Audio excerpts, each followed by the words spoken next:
Hey, what's up producers? Mixing an 808 bass and a kick can be a bit challenging. You want them to sound fat and you want them to sound loud without pushing them all the way to 0 dB on your mixer. So what should the 808 bass and the kick be hitting at on dB? Well, you need to think about arrangement and processing because mix them correctly and they become a powerful weapon for any electronic music track. Let's have a quick look before and after processing.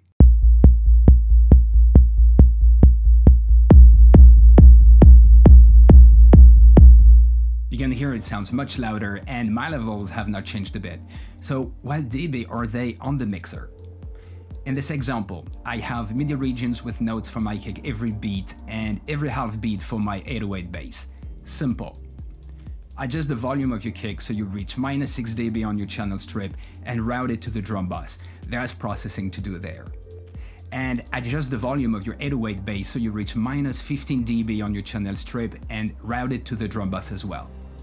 Let's say B again.